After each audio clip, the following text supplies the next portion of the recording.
자, 그럼 오늘 ESG 제대로 이해하기 책 출판 기념 세미나를 시작하도록 하겠습니다.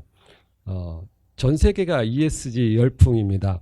그런데 ESG에 대한 올바른 인식이 좀 부재하지 않은가. 특히 우리 사회에서 ESG에 대한 막연한 환상 또는 ESG는 무조건 좋은 것 또는 이것은 뭐 정부가 강요제로 어떤 내용까지 규제해야 되는 거 아닌가라는 생각이 나올 정도로 상당히 다양한 시각이 제공이 되고 있습니다. 그래서 오늘 이렇게 ESG 전문가들 13분이 모여서 이 올바른 제대로 된 시각으로 ESG를 이해하자는 좋은 책이 출판이 된 것을 상당히 감사하게 생각하고요. 또 오늘 이 내용들을 같이 나누는 그런 좋은 시간이 되었으면 좋겠습니다. ESG에 대해서는 많은 분들이 이런 내용이다라고 이해를 하고 생각을 했는데 이것이 바로 ESG야 라고 이야기를 했는데 사실은 그 내용을 보려고 하지 않고 달을 보려고 하지 않고 오히려 그걸 가리킨 손가락만 보면서 그게 ESG의 전부인 것처럼 착각하는 분들도 있었어요. 그것은 뭐냐면은 ESG를 단순히 자신들의 정치적인 구호라든가 또는 어떤 맹목적인 믿음 또는 자신들의 주장을 합리화하는 것으로 호도하는 경우가 많이 있었습니다. 그래서 ESG의 내용이 올바로 전달될 필요가 있다라는 생각을 또한 같이 해보게 됩니다. 우리가 이 과학이 발전하면서 많은 환경 문제라든가 다양한 문제를 해결해 왔고 실제로 그러한 진보를 이루어왔음에도 이러한 과학적 믿음에 대한 불신이 아직 우리 사회에 팽배하고 있지 않나 싶습니다. 그래서 우리가 과학을 이용해서 좀 더 나은 환경을 만들어 나가고 우리의 삶이 풍족하게 만들어 가는데 바로 이러한 ESG에 관한 내용들이 좀 더 충분히 활용되고 이해됐으면 하는 그런 바람입니다. 그리고 이 SG에서의 S와 G라고 하는 사회적인 부분이나 또는 가버넌스 부분에 대해서도 우리가 사람들이 지금까지 가졌던 충분한 지식적 내용들을 가지고서 물론 그러한 지식들이 모든 것을 포괄한다든가 완벽하다든가 이런 것은 아닙니다만 기존의 조직체들 특히 기업을 중심으로 한 우리의 삶을 꾸준히 개선해온 조직들이 이러한 것을 자발적으로 협력해서 공동체를 이루고 또 그러한 자발적인 협력에 의해서 더 나은 방식을 찾아가는 데 있어서 좀 더 지식이 잘 활용될 수 있는 그런 내용이 될 수 있도록 하는 것이 바로 ESG가 꿈꾸는 세상이 아닌가 싶습니다. 오늘 한 분 한 분께서 좋은 말씀을 나눠주시고 또 이 행사를 공동 개최해 주신 고려대 경제연구소에도 감사의 말씀을 드리면서 인사말을 마치도록 하겠습니다. 고맙습니다. 여러 가지 이제 얘기들 하다 보니까 사실 한국에는 이 K라는 말을 굉장히 붙이기를 좋아합니다. 최근에 보면 뭐 KESG 한다고 KESG 막 만들고 그러는데 기업 지배구조연구원 그쪽도 하는 거 보고 정부에서 하는 거 보면 자꾸 정부가 뭘 끼어들어서 뭘 하겠다라는 생각을 많이 하는 나라가 아주 전형적인 우리나라의 특성이기도 한데요. 자유기업원이 사실은 그런 걸 하지 말자고 주로 많이 이제 하면서 이렇게 아까 튜어 하실 때 보셨지만은 하이에크라든가 이런 시장에 대한 그걸 많이 주장을 하시는 연구원인데 사실 우리나라 정부는 또 모르겠습니다. 어떻게 보면 계속 거꾸로 가는 그런 식의 형태가 되어서 저는 이제 원래 유학할 때 경제 성장론을 공부를 했는데 일본에서 개발도상국 학생들하고 공부하면서 이제 발전에 대한 걸 좀 많이 하고 최근에는 뭐 조금 이제 정책들에 대한 걸 많이 갔는데 ESG도 전형적으로 최근에 사실은 뭐 오래전에 등장하긴 한 건데 한국은 갑자기 뭐 광풍이 불는 그런 건데 제가 쭉 언론 보도나 정부에서 하는 거 보니까 ESG 중에서 G를 되게 강조하는 우리나라 정부는요. 그래서 G를 강조하면서 뭐 저도 챕터에 썼습니다만 그 지표 자체가 상당히 기업의 그러니까 사실 요것도 하시는 분들은 이 G를 지배구조로 해석하는 게 좋으냐라고 좀 논란이 있더라고요. 근데 우리나라는 이게 지배구조로 해석이 되면서 이것이 하나의 어떤 기업에 대한 어떤 경영에 대한 정부가 어떻게 좀 지표를 가지고 좀 간섭을 하려는 쪽으로 굉장히 많이 흐르는 그런 형태라서 저도 좀 아쉽게 생각하는 측면이 있어서 그 내용도 좀 쓰긴 썼는데 그러다 보니까 이게 ESG가 사실은 뭐 E하고 S는 사실은 많이 이미 진행된 거를 이제 그거를 결합한 것 같은데 이제 정부는 자꾸 KESG 지금 아직 연말 정도 되면 완성이 된다 그러는데 또 어떤 형태로 나올지 모르겠습니다. 아마 이사회 구성이라든가 이사회가 어떤 식으로 운영이 되고 뭐 이런 걸 가지고 상당히 기업 그 평가에 대한 그걸 강조하지 않을까 생각이 드는데요. 일단 이제 그 요렇게 장구하게 말씀드리는 거는 전형적으로 이제 그 앞에 그 나타나는 하나의 국가 운영 계획인 SDG도 그렇고 그 다음 SDG 나온 쪽 ESG 나오면서 저는 ESG는 두 가지를 좀 중심으로 봐야 된다고 개인적으로 생각을 합니다. 또 원장님하고 얘기하면서 하는 게 이제 이게 기업 경영에 반해서는 안 된다라는 거죠. 이 기업을 경영하고 사회가 발전하기 위한 건데 자꾸 우리가 이거를 기업을 통제하는 수단으로 우리나라 정부처럼요. 그렇게 하면 안 된다는 거고 두 번째는 이제 기업들도 좀 잘못 생각하는 부분이 있는 것 같아요. 예를 들어 뭐 SK도 그렇고 현대도 그렇고 이건 기업 경영에 있어서 환경적이고 사회적 책임을 가지라는 거지 자기들은 저탄소나 기후변화로 대응하지 않으면서 다른데 좀 그런 쪽 하는 산업을 지원하는 걸 ESG라고 생각하는 케이스가 좀 있는 것 같아요. 그건 의미가 없다라는 거죠. 그러면 차라리 친환경적으로 하는 기업들을 자기들이 진출하겠다는 식으로 해석을 하면 저는 잘못된 거라고 생각을 하거든요. 그래서 그런 측면에서 이제 그 원장님하고 얘기하면서 ESG 책 쓰면서 저도 많이 공부를 했고 또 이렇게 또 같이 또 뵙게 돼서 사실은 코로나 때문에 한 번도 우리가 모인 적은 없었지 않습니까? 모인 적은 없었는데 이렇게 또 체크가 하면서 같이 모이게 돼서 저도 굉장히 영광으로 생각하고요. 또 오늘 이제 그 자유기업원과 같이 같이 공동 주최하게 돼서 저도 영광으로 생각하고 감사하게 생각합니다. 예, 고맙습니다. 예, 제 파트는 뭐 약간 어떻게 보면 개설 쪽이라고 할 수 있는데요. 이게 우리가 요즘 최근에 나오는 ESG가 나온 배경이라 그럴까 그런 식을 저는 이제 경제학을 하기 때문에 이제 그 자본주의 체제의 어떤 변화 과정에서 나온 것이다라는 이제 결론에 도달했고요.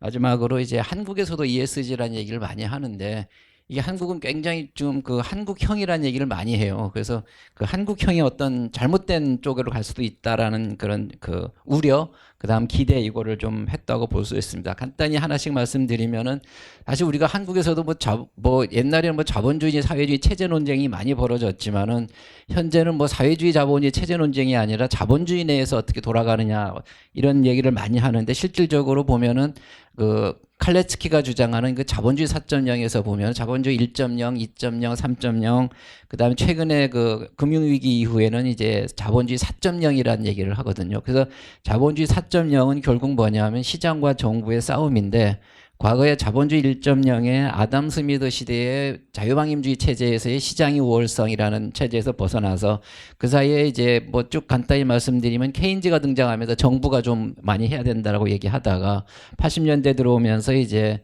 뭐 사회주의 체제가 무너지고 그다음에 이제 남미 국가들처럼 자본주의 체제 내에서도 경제 위기가 도달하고 하면서 다시 이제 시장에 그 중심으로 가는 그래서 그걸 자본주의 3.0이라고 이름을 지었는데 그 자본주의 3.0의 비판은 또 이제 최근에도 많이들 비판하는 게 그 신자유주의 시대다 이런 얘기를 많이 비판을 하거든요. 그러다가 이제 2007, 8년 금융위기가 오면서 그 금융위기를 우리가 IMF 위기하고 다른 게 뭐냐면은 대부분이 개발도상국 중심에서 위기가 시작을 됐는데 실질적으로 2008년의 경제위기, 금융위기라는 건 선진국, 자본주의가 최고도로 발전한 나라에서 시작이 됐다는 얘기죠. 그러면서 이제 다시 이제 자본주의가 위기가 아니냐 얘기 나오면서 칼레츠키는 뭐냐 하면은 자본주의가 위기가 아니라 자본주의 굉장히 변화하는 과정에 있는 것이다. 거기에 그 사람은 2008년 이후의 자본주의를 자본주의 4.0이라는 이름을 붙이면서 여긴 뭐냐? 시장이 우월하고 정부가 우월한 이게 아니라 누가 좋은 성과를 걷어내느냐, 시장을 많이 하든 정부를 많이 하든 누가 더 좋은 정책적 성과를 걷어내느냐가 중요한 판단 기준이 된다. 그런 식으로 이제 그 결론을 내렸는데 왜 이걸 좀 말씀드리냐면은 저도 경제학을 공부하지만은 최근에 한 70년, 80년 이후에 자본주의 체제의 변화를 보면은 우리 경제학 공부하는 사람 저는 농담으로 이제 경제학하는 사람들이 되게 공자월명자월만 하고 있다라는 얘기를 많이 하는데 미시경제학, 거시경제학이 사실은 어떻게 보면은 아담 스미스 경제학이거든요. 이제 미시경제학만 치면은요. 경쟁만 가르치고 또 반대로 보면은 실제 현실은 또 안 그런데 우리가 영어 강의를 많이 하다 보니까 미국 교과서를 주로 하게 되고 미국 교과서는 시장이 굉장히 발전된 나라고 정부의 시장 개입이 거의 없는 나라이기 때문에 암암리에 우리도 그 교과서를 중심으로 공부하게 되는 그런 게 있죠. 근데 이제 반면에 우리는 미시 경제학에는 시장 실패 얘기는 많이 하는데 정부 실패 얘기는 안 해요. 그래서 우리가 농담으로 당연히 정부가 시장에 개입 안 하는 미국 중심으로 보면 정부 실패라는 얘기가 의미가 없지 않느냐. 그런데 그러다 보니까 이 자본주의 체제에 대한 오해라고 할 수도 있나요? 시장에 이제 아담 스미드 시대의 시장 경제의 문제점을 정부가 들어서 같이 치유할 수 있다. 같이 윈윈이라는 개념이 우리나라는 안 들어있어요. 우리나라는 전형적으로 시장과 정부, 기업과 정부 이게 부딪히는 대립관계로 해석을 하고 있다는 얘기죠. 그 부분이 지금 70년대, 80년대 자본주의 체제의 변화 과정을 우리가 좀 더 살펴볼 필요가 있다 해서 책에다 썼는데요. 70년대 이후에는 이제 자본주의 체제가 암암리에 조금씩 변화하는 것 같아요. 만약에 예를 들어서 이제 뭐 주주자본주의 그렇다면 이제 자본주의에 굉장히 주주의 이익을 중심으로 하는 게 기업의 역할에 조금씩 관심이 가기 시작한다는 얘기죠. 근데 그러면서 이제 경제학적으로 전체적으로 보면은 지속가능 발전이라는 얘기가 이제 그 60년대 말부터 70년대 보면 환경이 좀 고려된 거죠. 근데 경제학에는 아직까지도 우리가 유틸리티 펑션이나 생산 함수에 환경이 안 들어가요. 단지 환경 경제학이라 분리된 형태로 되어 있죠. 근데 사실 이미 인간의 효용이나 기업의 생산에 환경이 이미 다 들어간 보니까 벌써 70년대 들어와 있는데 경제학에는 그게 안 들어와 있다는 얘기죠. 환경 경제학은 완전히 별도 경제학으로 나눠져 있는데 그게 이제 그 70년대로 계속 들어왔고 80년대 들어오고 그러면서 지속가능 발전 얘기가 계속 논의가 되는데 지속가능 발전을 보시면은 경제, 환경, 사회가 같이 간다는 얘기거든요. 근데 전통적인 경제학에서는 이게 대립관계로 본다는 거죠. 경제와 환경이 대립하고 경제가 사회 발전이 대립하는데 특히 우리나라는 지금 경제 성장과 분배가 대립하는 식으로 가고 있다는 얘기죠. 근데 그게 이제 어떻게 보면은 지속가능 발전이라는 얘기가 80년대 나오고 90년대 나오면서 같이 갈 수 있다라는 얘기를 하는 거죠. 근데 우리나라는 그게 굉장히 대립적인 관계로 보고 있어서 그 부분은 어떻게 보면은 이제 그 국가 경영을 하는 과정에 있어서 기업만이 아니라 개별 경제 주체들도 있고 기업들도 있고 정부라죠. 국가는 아니고 이제 정부가 있는데 같이 가는 방향을 찾는 게 지속 가능 발전인데 그게 또 보면 이념적으로 보면 좌우 대립이 아니라는 얘기죠. 그냥 과거에 얘기했던 뭐 환경 문제라든가 그다음에 이제 인간의 뭐 이제 젠더 이슈 같은 경우 이런 경우를 보면 어떻게 보면은 뭐 우리나라에서는 뭐 진보 이슈다 이런 얘기를 많이 하잖아요. 근데 이제 그게 이제는 같이 가야 된다는 얘기죠. 같이 가야 되기 때문에 진보니 보수니 좌니 우니라는 개념이 이제는 의미가 없어졌다. 그게 아까 말씀드렸던 자본주의 4.0 개념하고 유동한다는 거죠. 과거에 대립적으로 보였던 게 같이 갈 수 있는데 그 같이 갈 수 있는 게 어떤 식으로 잘 같이 갈 수 있게 하느냐가 그 나라의 국가 아니면 정부의 성공 여부가 걸려 있다는 얘기죠. 근데 방법은 옛날처럼 뭐 성장을 하면 분배가 된다라든가 이런 차원으로 접근하면 안 된다는 얘기거든요. 왜냐하면 성장한다 그러면 시장 중심이고 분배를 한다면 정부 중심으로 간다 그러는데 그거를 대립관계를 불러서 선택으로 한다 그러면은 과거와 같은 대립적인 관계지 현대의 지속가능 발전이 얘기하는 같이 간다는 개념하고는 다르다는 얘기죠. 그래서 우리가 굉장히 어려워진 게 되는 거죠. 자본주의 4.0 시대는 어떤 패턴이나 어떤 게 있는 게 아니고 그 나라가 어떤 정부가 정책을 내놔서 그 정책이 지향하는 목표를 달성하면 성공한다고 본다는 거죠. 그게 자본주의 4.0의 정신이라고 볼 수 있는데 그러면 ESG는 왜 이게 튀어나왔느냐. 아까 앞에서 말씀드렸던 이 자본주의 형태, 시장 중심 형태의 주주자본주의란 주주의 이익이 최대라고 하고 있는 주주자본주의 형태가 바뀌고 있다는 얘기죠. 거기에 지금 최근에 본 작년이죠. 월드 이코노믹 포럼에도 그렇고 미국의 그 BRT라 그래서 비즈니스 라운드 테이블에 있는 기업 오너들의 기업 그 회장들이죠. 그 사람들이 뭐 그 성명서를 발표한 게 뭐냐면 이제는 주주의 이익을 극대화하는 주주자본주의에서 이제는 기업 경영과 관련되는 이해관계자, 뭐 노동자도 포함되는 거고 지역도 포함되고 환경도 포함되는 이해관계자 자본주의로 본격적으로 이동해야 된다라는 것을 선언을 하게 됩니다. 그게 기업을 경영하는 사람들의 주장이라는 거죠. 그게 굉장히 저는 중요하다고 보는 게 이제는 단순히 주주만의 기업의 주인이라는 게 주주만이 아니라 이해관계자들 같이 가야 된다. 즉 시너지 관계를 가져야 된다는 얘기고요. 그 부분을 제가 설명을 드렸고 마지막으로 한국에서 들어오면서 이게 또 한국에 보면 K라는 걸 붙이기를 되게 좋아해요. K 뭐 방역도 그렇고 뭐 예를 들어 소득주도 성장이라든가 기본소득이라는 게 원래의 개념과는 한국으로 오면 한국형으로 바뀌면은 굉장히 이념적으로 바뀐다라는 거. 자기들이 편하게 해석을 하는 식인데 이 KESG는 전혀 그런 굉장한 위험이 있다라는 거죠.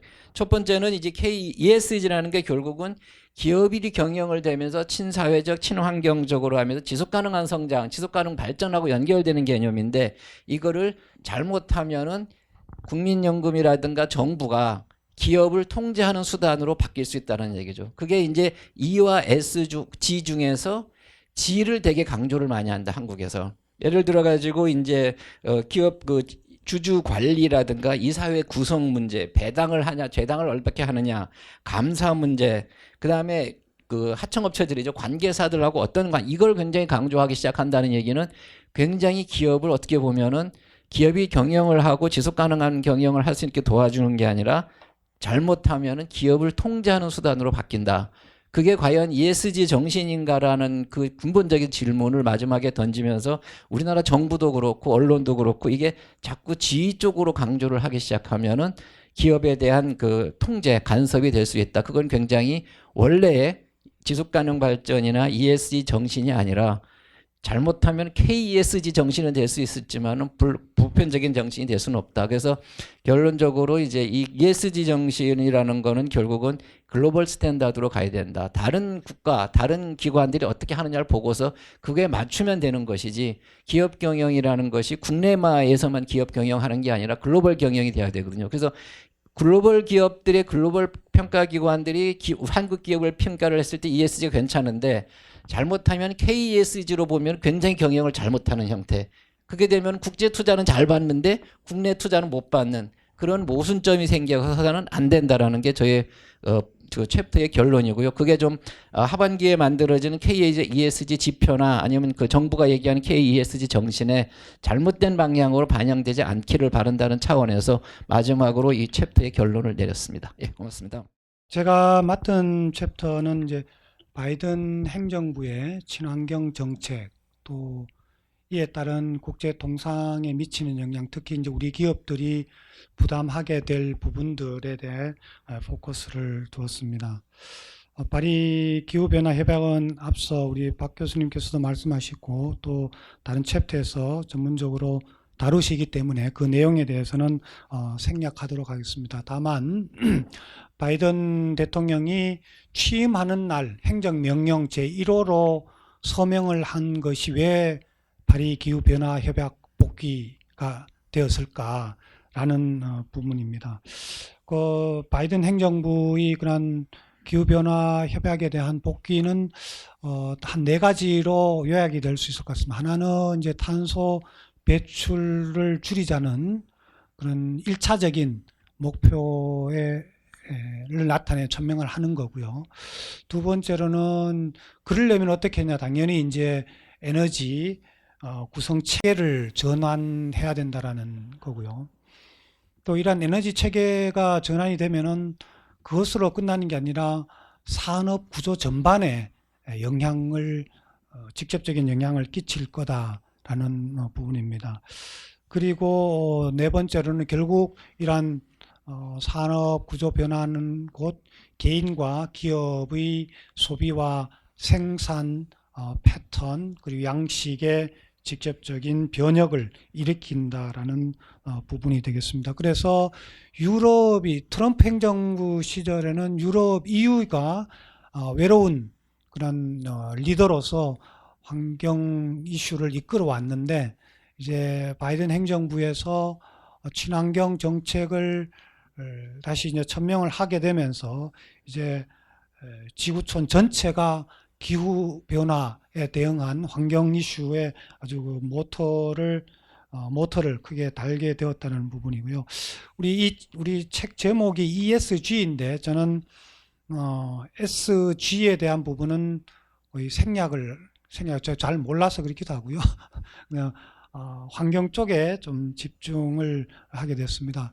앞서 우리 강 교수님께서도 G에 대해서 말씀하셨는데 저는 지배구조라는 번역 자체가 조금 저도 조금 걸려서 조금 그렇게 썩 내키지 않아서 저는 관리구조 이렇게 번역을 하기도 했습니다. 그런데 대세가 이제 지배구조로 하다 보니까 또 니 혼자만 엉뚱한 표현을 쓰느냐라는 얘기도 있고, 또 다른 데서 제가 한번 그 개발 협력과 관련해서 용어를 달리 번역을 했더니 아주 야단을 맞았습니다. 우리 다들 용어를 이렇게 번역을 해서 쓰는데 왜 그렇게 당신만 따로 쓰냐 그래도 고쳐라라고 지시를 받아서 이 책에도 아마 그렇게 된 것 같은데, 어쨌든 지배 구조라는 그 지배가 우리가 일제 지배를 받아서 그러는지 몰라도 뭐 지배 당한다 그러니까 왠지 좀 본능적인 거부 반응이 좀 생기는 것 같아요.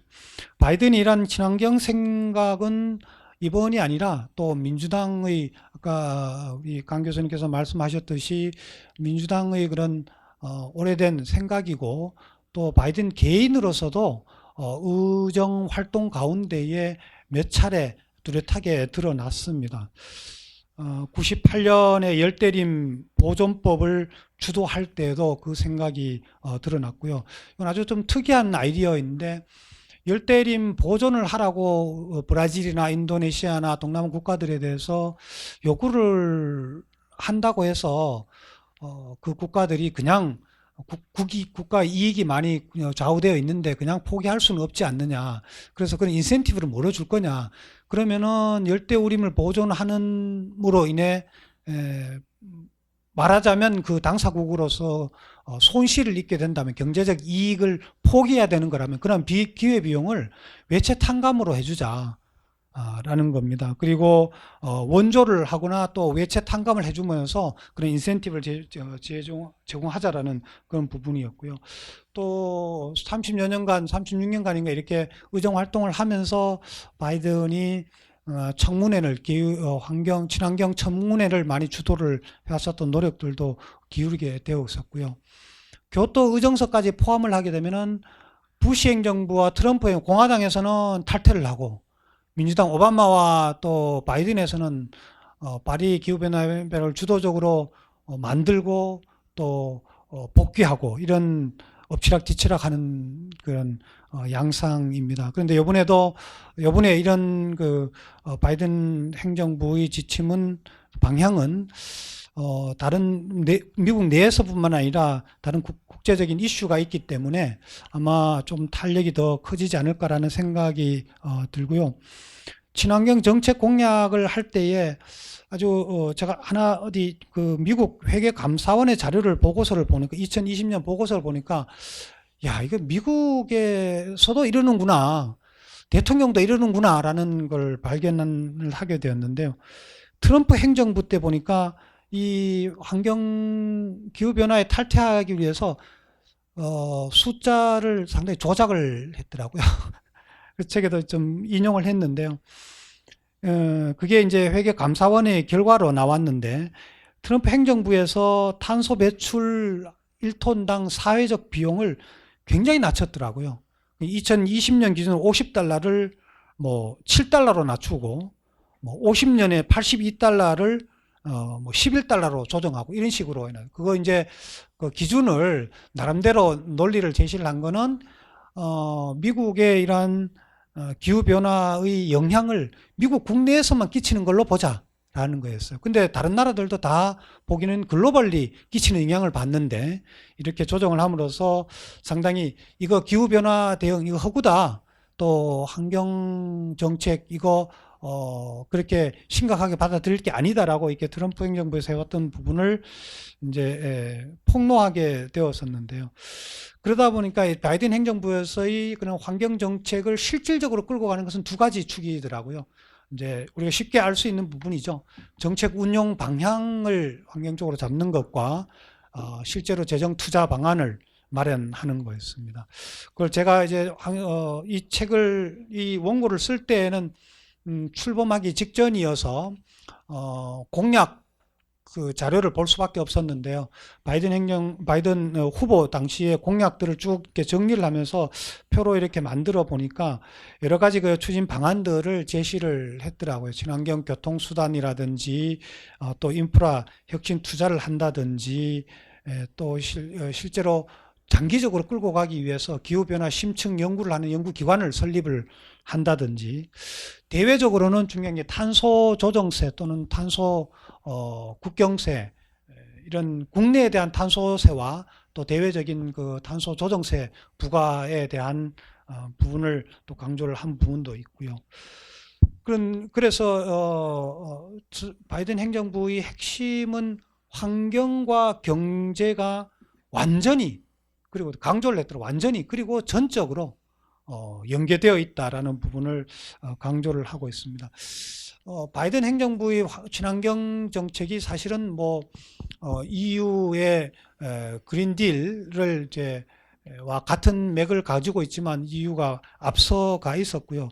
먼저 이제 물론 선거 일정 때문에 그러긴 합니다만 폰데어 라이언 신임 그 집행위원장이 리더십을 발휘하기 위해서 2019년 12월에 이제 그린딜 정책을 발표를 했는데, 유럽은 여러 국가들의 연합이지만 흥미로운 점이 1990년에서 18년까지 약 한 30여 년 가까이 30년 동안에 GDP의 성장률은 약 60% 이상 성장을 하는 데 비해서 탄소 배출량은 오히려 23% 감축을 시켰습니다. 그러니까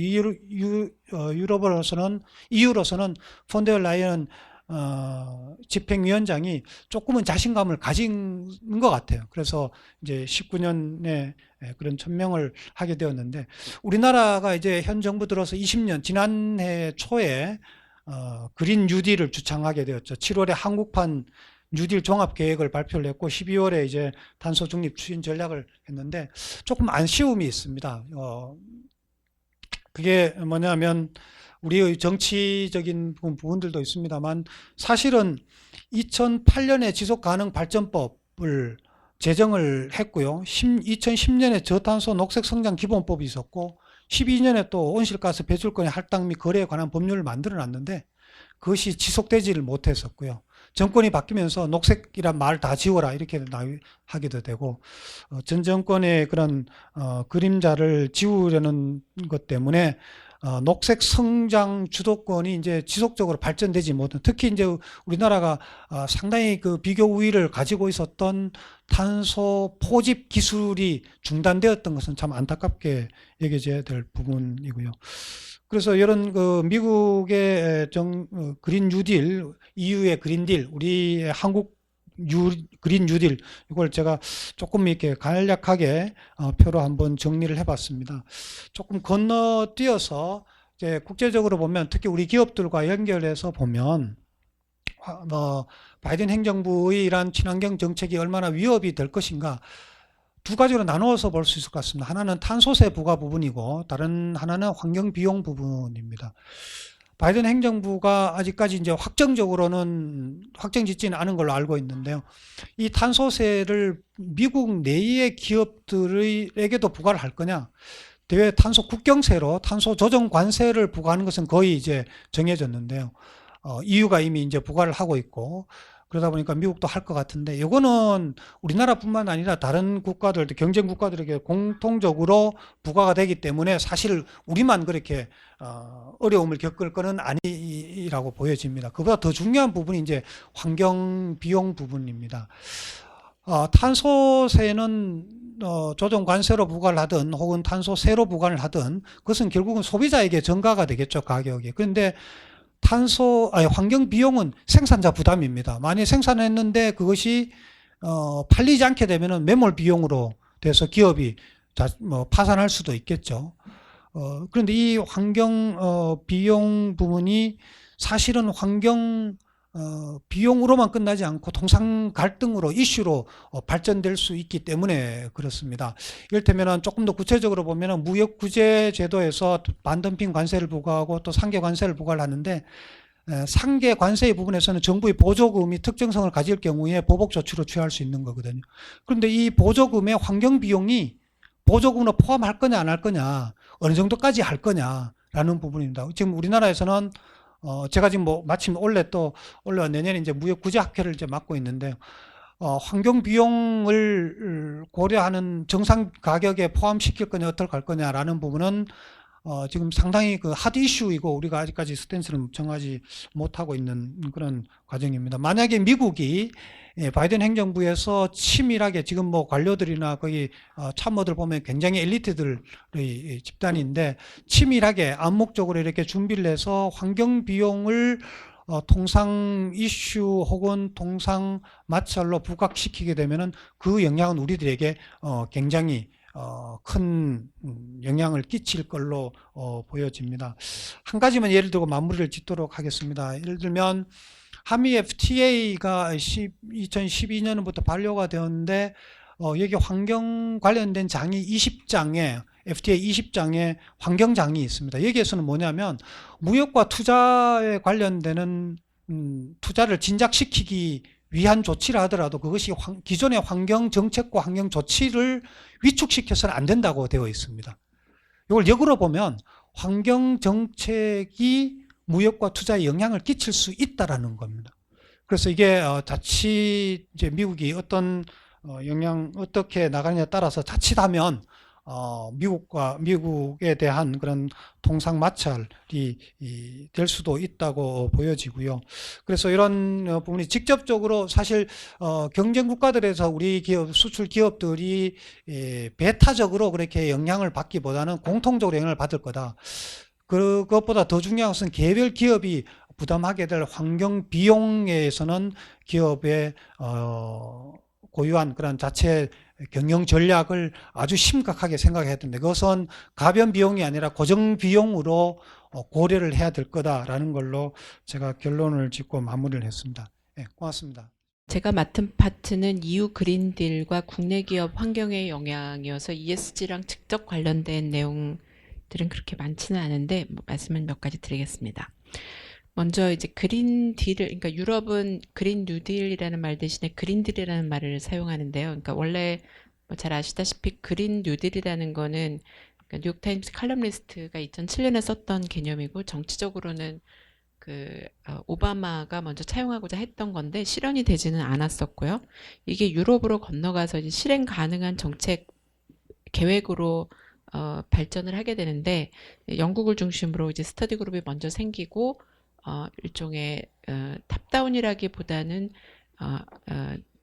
팔리시, 그러니까 정책 연구를 하는 분들과 학자들 중심으로 먼저 스터디 그룹이 조성이 되고 그게 이제 나중에 정책으로 좀 하였기 때문에 우리보다는 훨씬 더 준비가 된 상태에서 출발을 했습니다. 그래서 뭐 잘 아시다시피 EU의 그린딜은 뭐 여기서 뉴딜을 빠진 건 뭐 새로울 게 없다라는 뜻에서 뺀 거고요. 환경적, 경제적 그리고 사회적으로 그 지속 가능한 EU를 만들기 위한 그 전환 정책이다라고 해서 이제 구조 전환 정책으로 처음에 언급이 됩니다. 그러다가 코로나가 터지게 되는데요. 코로나가 터지면서 사실은 이제 그린딜 정책이 좀 뒤로 주춤하는 게 아닌가라는 전망이 지배적이었는데 이게 오히려 좀 강화된 형식으로 단기 위기 극복 전략까지 겸하면서 그린딜이 조금 더 본격적으로 추진되게 되는 배경이 됩니다. 그 전에 여기도 아마 관여하시는 분이 많으실 텐데 IPCC 그 1.5도씨 리포트가 발표된 다음에 일종의 그 1.5도씨 탄소 중립, 그러니까 1.5도씨에 관련된 탄소 중립 정책을 취하느냐 마느냐가 일종의 한 국가가 글로벌 기후 위기에 자기 몫의 책임을 다하는가를 가르는 그 기준이 되면서 이제 우리나라 같은 경우도 그린 뉴딜이 좀 잘 정리된 공세적인 정책이었다기보다는 좀 시급하게 또 좀 주요 수출 시장이 변화하는 거에 대한 수세적인 의미에서 시작이 됐다고 보는 게 맞는 것 같습니다. EU의 경제 위기가 이제 어차피 그린딜이 본격적으로 추진되게 된 이유 중에 하나가 이 코로나19로 좀 강화된, 좀 가속화된 경제 위기인데요. EU는 특히나 다른 나라에 비해서도 경제적인, 그러니까 GDP의 영향이 훨씬 더 컸고, 그다음에 일자리 손실은 그보다 더 컸습니다. 그래서 2008년에 글로벌 경제 위기가 발생했을 때 그로부터의 실업률이 원래 수준으로 회복하는데 EU에서는 한 10년 정도 걸렸다고 하거든요. 근데 이번에는 그 여파가 더욱더 클 것으로 예상이 돼서 실업률의 여파는 조금 더 크게 될 것으로 보고 있습니다. 그래서 이제 그러면은 이제 뒤에 나중에 다시 말씀드리겠지만 이 그린딜이라는 건 기본적으로 정부 주도로 시작이 된 장기 전환 내지는 코로나19 위기 극복 전략인 거는 맞거든요. 그러면은 이 슈퍼 예산을 어디에 투자할 것인가에 문제가 되는데 이제 이론적으로 보면은 이제 오랫동안 경제학에서는 경제 침체, 경기 침체기에 생산성 재고가 재고의 계기가 시작된다는 게 오래된 믿음이었습니다. 왜냐하면은 경기가 침체기에 접어들게 되면은 모든 생산 관련 비용이 떨어지고 그러면은 뭐 R&D라든가 이런 활동들이 좀 강화되고 구조조정이 이루어지면서 그 다음 기에 경제 회복으로 가는 어떤 새로운 계기가 마련된다는 게 일반적인 이야기였는데 최근에 뭐 해외 지표도 그렇고 우리나라 지표도 그렇고 보면은 경제 위기 시기에 보통 R&D 투자가 감소되는 R&D 투자를 포함한 전반적인 투자가 감소되면서 이 경기 순환성에서 그 기업의 민간 부분의 투자가 그 경기 역행성을 원래 가져야지 이제 좀 회복이 자연스럽게 이루어지는데 최근에는 경기 순행성을 가진다. 즉 그대로 뒀을 때 경기가 자체적으로 개선되는 거는 좀 기대하기 어렵지 않은가라는 이야기가 있고 이제 이렇게 되면은 정부 주도의 재정 투자 정책이 조금 더 그 근거를 확보하게 됩니다. 그런데 정부 개입의 필요성을 인정한다고 하면 어떤 산업과 기술에 어느 정도의 재원을 투자할 것인가가 관건이 될 텐데 이 그린 뉴딜이나 뭐 그린딜이 추진되게 된 배경에는 그러니까 에너지 효율 산업 내지는 소위 우리가 말하는 저탄소 산업 관련된 것들이 최근에 성장 추이도 좋고 또 일자리 창출 효과도 높다라는 뭐 보고들이 있으면서 이제 이쪽으로 투자를 집중하는 것이 장기 경제 구조의 전환이나 단기적인 일자리 창출이나 어떤 GDP 성장에 더 유리하다라는 것이 배경이 되면서 그 그린 뉴딜도 추진이 되게 됩니다. 그다음에 이제 조금 더 아까 김태환 교수님께서 말씀해 주셨는데 EU 같은 경우는 1990년에서 2018년 사이에 GDP는 한 61% 정도 성장했고 온실가스 배출량은 21% 정도 감소해서 어느 정도 디커플링이 이루어진 상태입니다. 그런데 이러한 배경에도 불구하고 그렇다면 EU가 왜 다시 저탄소 쪽으로 조금 더 드라이브를 거는가에 대한 숙여진 어떤 동인들이 존재하게 되는데요.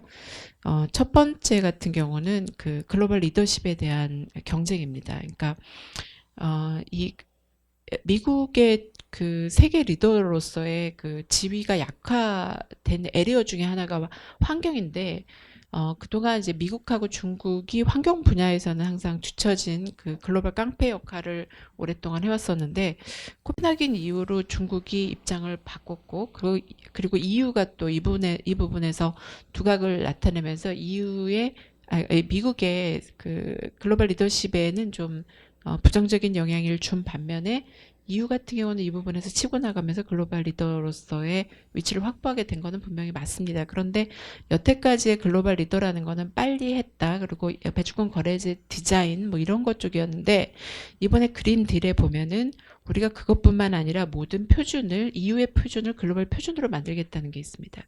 그래서 예를 들면은 정책적인 표준도 있고요. 그다음에 또 하나는 웨이스트 풋프린트라든가 제품에서도 탄소 배출량이라든가 이제 재활용이 되는 자원의 양과 재이용량을 좀 표기하게 하고 내지는 탄소 국경세를 마련한다든가 EU 텍소노미 같은 어떤 가이드를 마련한다든가 이런 거에서 국제 표준을 EU가 가져가겠다라는 걸 하고 있고 어떻게 보면 우리나라가 EU의 그린딜 정책을 거의 내용은 모르겠지만 외관을 거의 베껴서 그린 뉴딜을 만들다 보니 EU가 추진하고 있는 글로벌 스탠다드가 되겠다라는 게 우리가 어떻게 원하든 원하지 않았든 좀 동조하게 되는 효과가 있었던 것 같고요. 그다음에 두 번째라는 게 이제 그러니까 그린딜이라는 거는 선명한 정책 슬로건인데 이게 사실은 내용을 보면 경제적인 내용이 굉장히 강합니다. 그래서 EU의 기술적 위가 불분명한 산업 대신에 기후 대응 효과나 성장 잠재력이 큰 신산업 부분에 대규모 기술 투자를 정부도 하고 또 민간 부분의 투자를 이끌어내서 이 부분에서의 국제 경쟁력을 확보하겠다라는 게 밑에 깔려 있는 정책이거든요. 그래서 이후에 그 산업 보고서를 보면은 뭐라고 돼 있냐면은 EU가 추진하고자 하는 거는 탈탄소화 전략이지 탈산업화 전략은 아니다. 그래서 산업 부분에서의 경쟁력을 확보하겠다라는 좀 강력한 의지가 있습니다. 그래서 그 기술의 선택 부분에 있어서도 자동차 쪽을 보면은 좀 그게 분명히 드러나는데 에너지 쪽에서도 좀 같이 드러나는데 EU 같은 경우에는 전기차 쪽에서는 본인들이 경쟁력을 좀 일찍 선점하는데 좀 실패했다고 보고 있습니다.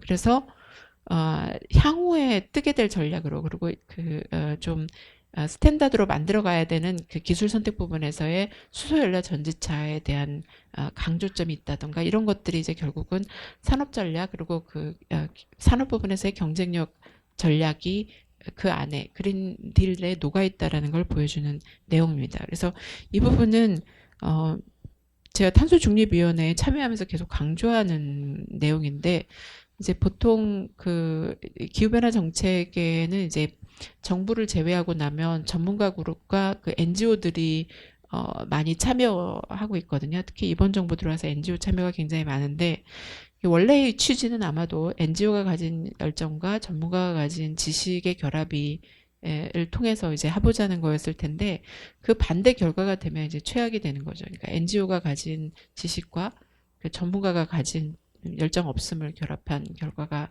나올 수도 있는데 특히나 그 탈탄소화 전략이라는 게 마치 탈산업화 전략으로 탈제조업화 전략으로 연결될 것에 대한 우려들이 있습니다. 그래서 이 부분은 EU에서 추진하고 있는 것과는 좀 다른 내용이다라는 걸 강조하고 싶습니다. 그 다음에 핵심 내용은 뭐 어느 정도 많이 알려져 있어서 반복하진 않을 텐데 이제 두 가지 부분을 좀 강조하고 싶습니다. EU가 사실은 EU 경제의 힘은 어디서 나오는가를 본인들이 평가할 때 통합된 시장에서 나온다고 보고 있거든요. 그러니까 근데 이제 그동안은 EU가 뭐 어떤 상품 시장이라든가 노동력 이동 부분까지는 통합을 했었는데 그동안 통합하지 못하고 있던 것들이 에너지, 교통, 그다음에 데이터 부분하고 경제 정책의 통합입니다. 근데 이번에 그린 딜을 추진하면서 사실 그쪽 부분의 통합이 어느 정도 이루어졌거든요. 그래서 이게 이제 우리나라에 미치는 영향이 무엇인가가 되는데 EU가 에너지 시장을 통합했다라는 거는 그 재생에너지가 가진 그 불안정성 문제를 어느 정도 넘어설 수 있게 됐다는 것이고 그게 이제 그 탄소 국경조정세라든가 이런 걸 할 때 재생에너지 부분에 대한 불안감이 좀 적어졌기 때문에 직접적인 탄소 배출량뿐만 아니라 전력 생산과 관련된 그 탄소 배출량을 그 탄소 국경조정세를 할 때 집어넣는 것 같은 베이스가 형성이 되게 되고요. 데이터는 뭐 이게 소비자 정보라든가 이런 것뿐만 아니라 이제 기업들의 제품에 들어있는 탄소 배출량과 그리고 순환 경제의 정도, 그러니까 자원의 재순환, 재이용 비율을 디지털 정보화해서 그거를 소비자들이 다 접근할 수 있도록 하겠다는 거거든요. 그래서 그런 내용들이 들어갔을 경우에 우리나라 기업들도 관련된 데이터를 제출해야 되는. 그러니까 원래 EU가 ESG 정보 공시를 의무화했거든요. 상장 기업에 대해서. 근데 그게 그러니까 해외 수입업자까지는 당연히 들어오지 않을 수도 있지만 문제는 EU뿐만 아니라 미국 같은 경우에도 상장 기업들이 자기네들이 ESG 정보 공시의 내용을 충족시키기 위해서 글로벌 밸류체인으로 연결돼 있는 업체들한테도 같은 정보를 유지하게 돼서 우리나라한테도 자연스럽게 ESG 정보 공시의 효과가 올 수 있습니다. 그래서 정부가 2023년부터 우리나라도 ESG 정보 공시를 하겠다고 하는 움직임이 있는데 이제 크게 보면은 정부가 하든 안 하든 우리나라 기업들의 정보 공시 제도는 어느 정도 바람으로 자리 잡지 않을까 싶습니다.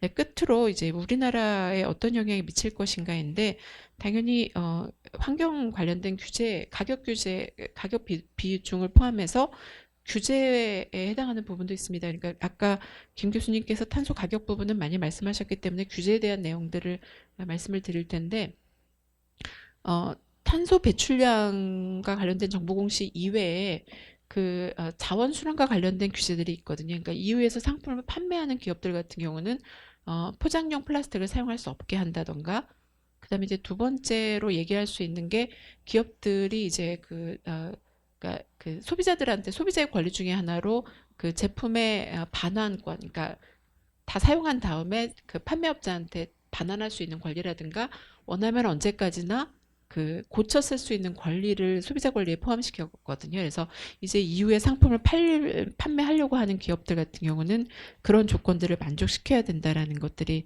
들어가게 되고요. 또 하나는 전기차 부분에서 같은 경우는 배터리의 재활용 요건을 우리나라 기업들도 맞춰야 되고, 또 세탁기 같은 경우는 미세 플라스틱의 양이 안 나가야 된다던가, 전기 전자제품 같은 경우에는 부품들의 재활용이 가능할 수 있도록 그 제품이 설계되고 생산돼야 된다. 이런 내용들이 결국에는 규제적인 요인으로 작용할 것으로 보입니다. 나머지 내용들은 ESG 관련된 것들인데 그거는 다른 파트에서 더 다뤄졌기 때문에 저는 여기서 마치도록 하겠습니다. 제가 맡은 부분은 기후 위기와 ESG 관련된 얘기인데, 역시 뭐 이 얘기를 많이 할 수밖에 없는 상황인데, 뭐 그 책의 내용은 지금 많은 분들하고 겹치는 것들이 많아서 책의 메시지 부분하고 왜 이런 문제가 요새 최근에 와서 이렇게 제기가 됐는지에 대한 얘기를 먼저 좀 드려보겠습니다. 전통적으로 아까 우리 강 교수님 말씀하신 대로 경제학자들 입장에서는 환경 문제, 기후변화를 포함한 환경 문제라는 건 이거 뭐 그냥 경제활동을 하는데 사회적으로 생기는 네거티브 엑스터널리티, 그러니까 부정적인 외부 효과, 이거 아무도 안 다루니까 퍼블릭 섹터인 정부가 이 사회적 비용을 들여가면서 이걸 좀 줄이자, 이게 전통적인 입장이었던 것 같아요. 제가 기후변화를 1992년부터 해서 현역으로는 아마 이제 저밖에 안 남은 것 같아요. 지금 많이 책에서 얘기하는 교토의정서 당시 참여를 했던 7명 중에 한 사람인데, 파리 때도 물론 갔고요. 근데 30년을 글로벌 커뮤니티가 그런 네거티브 엑스터널리티, 이게 글로벌한 이슈다, 그러니까 글로벌 환경 문제니까 정부라든가 국제기구가 이걸 해보자.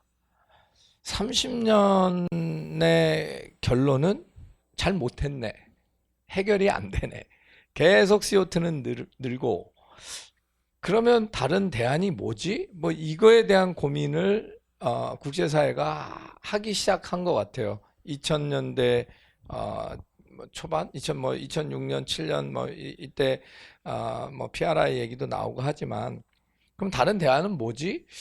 다른 대안이라는 게 이제 더 이상 저희 기후하는 사람들, 저도 오래 하는 사람입니다만, 글로벌 퍼블릭 굿이라는 말 잘 안 씁니다, 이제. 이게 왜? 정부가 못하니까. 글로벌 퍼블릭 섹터가 이 문제 해결을 못하니까. 그래서 최근에 나오는 얘기는 글로벌 카몬입니다. 이게 국제 환경 하시는 분들 사이에서 조금 쓰던 얘기인데, 조금 더 확대해서 글로벌 카몬이라는, 글로벌 카몬 굿이라는 걸 얘기하면 퍼블릭 섹터가 아니라 이제 공카몬한 이슈가 됐으니 많은 사람들이 참여해서 해야겠다. 그 많은 섹터들 중에는 프라이빗 섹터도 있고 시빌 소사이어티도 있고 아카데미아도 있고, 그래서 그렇게 해서 문제를 좀 해결해 보자라는 게 기저에 깔려 있는 것 같아요. 그렇게 되다 보니 프라이빗 섹터가 잘할 수 있는 게 뭐지? 뭐 이제 이렇게 되면서 ESG 이슈하고 연결되면서 지금 기후변화 관련된 많은 논의들의 프라이빗 섹터의 역할이 굉장히 중요해진 그런 상황이 된 것 같은데, 그렇게 되면 민간이 조금 더 뭘 많이 해야 되는 상황인데, 우리나라를 보면 아직도 정부 주도로 이거 내가 해야지 하는 의식이 너무나 강하고, 따라서 기업도 이거 내가 이 클라이밋 리스크 왜 내가 이걸 지냐, 이건 정부가 주어진 어떤 구도하에서 내가 따라가면 되지, 이 의식이 너무나 강한 것 같아요. 그래서 이걸 깨지 않으면 굉장히 힘들겠다라는 생각이 들고, 이게 쉽지 않은 건데 문화적인 요인도 있는 것 같습니다. 그렇지만 아무튼 정부가 뭔가 주도하는 거를 좀 안 하는 방향. 그리고 그거는 좀 정부가 꼭 해야 될 분야는 있습니다. 물론 거기를 좀 더 집중하고 정부가 다 하려고 하는 이거에서 좀 벗어나면 좋겠다라는 생각이 하나 들었고요. 그래서 민간이 좀 더 적극적인 역할을 해야 되는데 우리 민간도 너무나 익숙해져 있습니다. 리스크 테이킹 안 하는 거예요. 그러니까 제가 한국에 와서 민간하고 이제 저는 이제 금융 얘기를 하는 사람이기 때문에 기후금융 얘기하면 이거 교수님 뭐 우리가 왜 합니까? 정부가 우리 해외 나가는 리스크 다 떠안아주면 나갈지 몰라도 뭐 이렇게 얘기하거든요. 그러니까 이제 이걸 좀 바꿔야 된다라는 게 저는 굉장히 중요할 것 같고 그래서 공공 부분하고 민간 부분하고 어떻게 역할 분담을 다시 좀 재정립해야 되느냐 하는 게 이슈 제가 결론에 썼던 메시지 중에 하나고 또 하나는 이제 민간 주도가 중요하다고 제가 얘기를 하는데 민간도 보면 조금 이 글로벌한 마켓을 놓고 얘기하는 우리의 소위 대기업들은 굉장히 학자들이 얘기하는 거 이상으로 ESG에 대해서 많이 알고 있고 저희가 얘기하는 거 듣는 척 하지만 뒤에서는 코웃음 치고 야 이거 뭐 이 정도밖에 모르면서 나한테 뭐 한 수 가르쳐 주려 그러냐 하는 게 굉장히 강하거든요. 실제로는. 그렇지만 한국 경제의 근간이 되는 SME나 또 많은 대기업의 뭐 1차, 2차, 3차로 벤더로 연결돼 있는 그 중소기업들 군은 상당히 또 갭이 많은 것 같아요. 이 ESG의 이슈나 글로벌 동향. 그래서 정말 필요한 데는 그쪽이 아닌가 싶어요. 지금 우리가 얘기되는 우리가 잘 알고 있는 포스코니, 에스켄이 이런 데는 저희보다 더 많이 알고 있는 것 같고 거기는 알아서 잘 할 테니 자기가 알아서 잘 갈 테니 그거를 뭐 정부가 이래라 저래라 할 필요는 없을 것 같아요. 그러니까 이 좀 부족한 부분을 민간에서도 어떻게 좀 채워줄 건가 하는 얘기하고 마지막으로 이제 저는 금융을 얘기하는데 기후금융이 굉장히 다양하게 여러 가지 형태로 일어나는데 우리나라는 역시 정부가 주도하다 보니 내가 펀드 줄게. 뭐 그린 펀드 여기에 들어오면 저 돈 내면 뭐 손해 안 봐. 뭐 2% 3% 보장 세상에 그런 게 어디 있습니까? 그러니까 이게 그리고 이 금융 쪽이라는 건 진짜 자본주의의 꽃인데 다른 서양이나 또 다른 나라에서 하는 기후금융 관련된 소위 파이낸셜 인스트루먼트 수단들은 굉장히 다양한데 우리는 정부가 내가 뭐 지금 그린 뉴딜 제가 까먹었습니다만 뭐 작년에 갑자기 추경 올해 예산 얼마 또 이제 끝나는 정부가 내년 예산 또 얼마 또 5년 후에 뭐 100조 뭐 그냥 요새 한국에서는 조 단위가 뭐 그냥 쉽게 나오는 그걸로 하겠다라는 퍼블릭 드리븐 된 파이낸싱 소스만 자꾸 얘기하는데 정말 우스운 얘기거든요. 10년 전에 20년 전에 얘기거든요. 지금 기후금융의 반 이상 3분의 2가 프라이빗 섹터가 하고 있어요. 기후금융의 대부분은 프라이빗 섹터가 하는 뭐 본드니 무슨 여러 가지 다양한 형태지 정부 주도의 이게 아닌데 아직도 우리나라 정부는 이거 내가 다 해야지. 또 뭐 녹색 금융 공사를 퍼블릭 파이낸셜 엔티티 만들어서 절대로 성공할 수 없습니다. 근데 지금 그런 마인드거든요. 그러니까 이제 이게 조금 파이낸셜 인스트루먼트가 굉장히 다양하다. 그 얘기는 좀 다양한 조합을 좀 우리가 해야 된다라는 얘기고 그러면 주도권을 좀 특히 금융에 있어서 금융이나 기술 쪽에 있어서 정부가 뭘 알겠습니까? 그냥 좀 민간이 할 수 있게 하는 소위 이네이블링 컨디션을 좀 만들어주는 게 중요하지 내가 정부 것까지 민간 것까지 가져다가 다 생색내는 거 심지어 제가 저 코웃음 친 거는 정부 기관에서 ESG 하겠다고 민간 기업 활동에서 하는 ESG를 왜 정부가 나서서 우리 정부 기업이 뭐 이건 정말 넌센스 얘기거든요. 그래서 저는 이제 좀 정부하고 민간 그 퍼블릭 섹터하고 프라이빗 섹터의 역할이 조금 웨이트도 달라지고 이제 민간 주도로 해보는 민간 주도로 한다는 거의 요점은 다양성입니다. 다양한 시도를 할 수 있거든요, 민간은.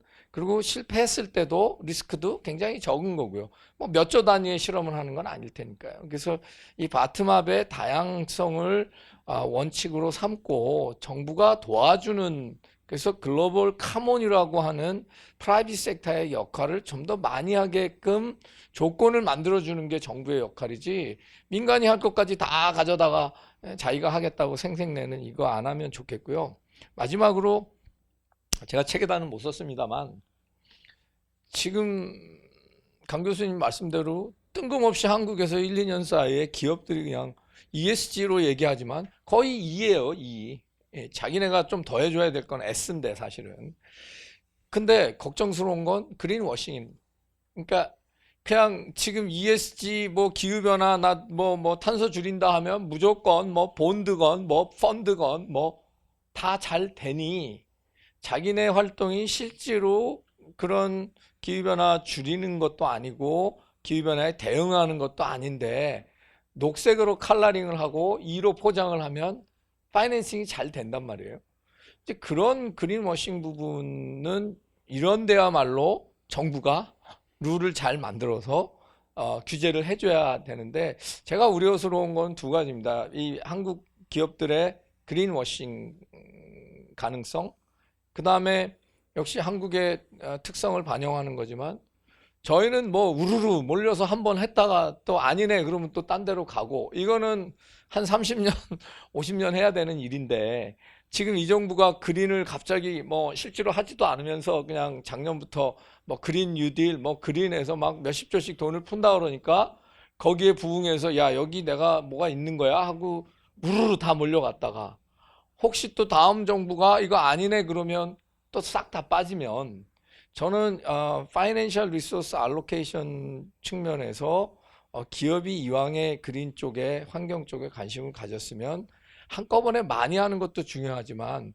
이거는 20, 30년 해야 되는 거니, 내가 지속적으로 할 수 있는, 우리 키워드 중에 하나인 지속 가능 발전이라는 게 있는데, 기업이 지속 가능 경영을 할 수 있는 조금 장기적인 기노업으로 보는 것들이 필요한데, 지금은 저는 거꾸로 너무 쏠림 현상이 지금 이쪽으로 많이 가 있어서, 이게 다음번에 이게 아니네 했을 때 정말 해야 되는 최소한의 투자, 이것도 안 될까 봐 제가 뭐 이게 기우면 좋겠는데, 그동안 한국이 해온 행태를 보면 그렇지 않기 때문에 이 얘기를 좀 지적하고 싶고요. 책에는 못 썼습니다. 예, 좀 민간에서도 혼나고 정부에서도 혼나고 그러면 제가 곤란하기 때문에, 한 군데에서만 혼나야 되기 때문에 그 얘기는 안 썼는데, 제 요점은 아무튼 정부 주도보다는 민간 주도가 했으면 좋겠다. 그리고 민간이 좀 장기적인 호흡에서 이 문제를